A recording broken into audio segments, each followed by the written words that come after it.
We ready to do this? That depends. Are you Mr. Jeopardy? That was a long time ago, Buffy. I'm a changed man now.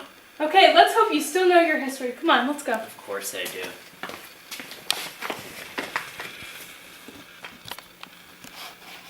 So, Clem, what are we going to be talking about today? Well, today we'll be talking about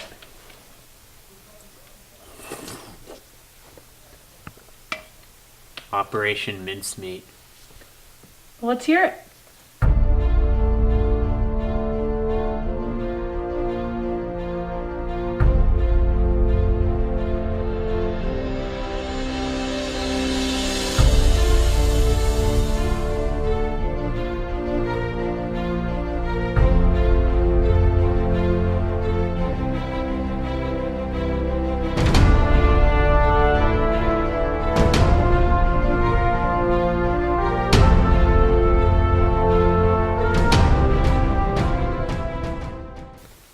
So, where to begin? Well, of course, let's go all the way back to the beginning. England, 1943, the height of the war. Planes from Sicily attacked our supply ships again and again.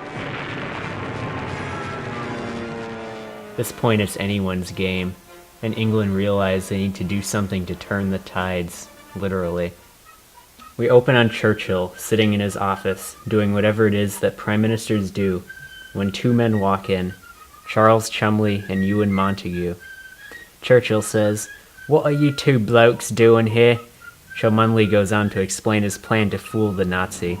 He says, "Sir, I have the key to victory over the Germans, and this is something you are going to want to hear."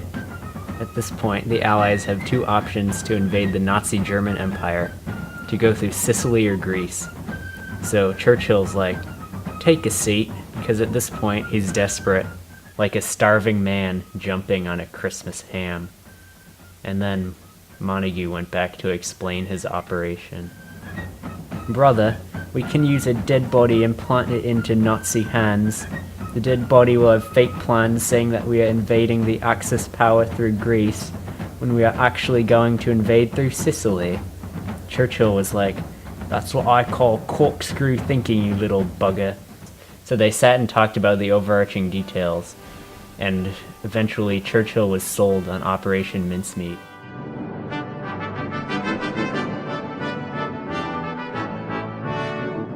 Fast forward a few months after official approval from Churchill, Montagu and Chumley are on the search for a dead body in London that they can use to plant the fake information on. They make their way around London and get the thumbs down from multiple different coroners.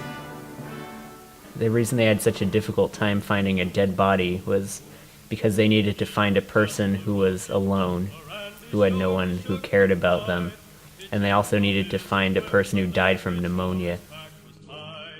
They eventually found a coroner with a body that could lay down their life for their country, no pun intended, but he was everything they needed him to be.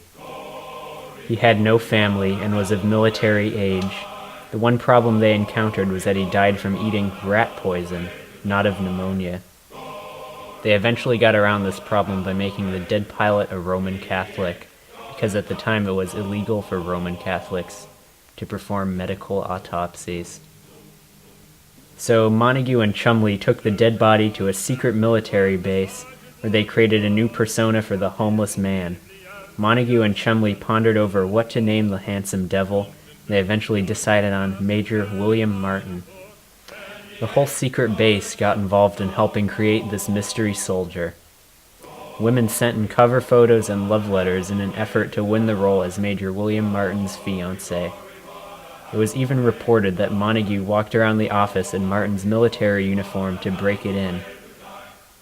Eventually, the time came to take the homeless man off the ice and prepare his body for the adventure of a lifetime.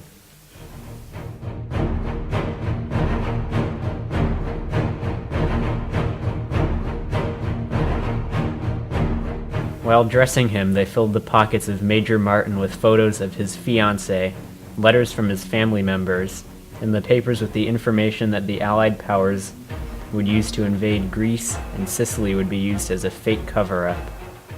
So if any of the Germans discovered information about an invasion of Sicily, they would believe it was actually a decoy for an invasion of Greece. Eventually, they launched Martin's body in a submarine off the coast of Spain as part of their ploy. He would wash ashore and eventually be found by the ruthless and incredibly gullible German spy Adolf Klaus.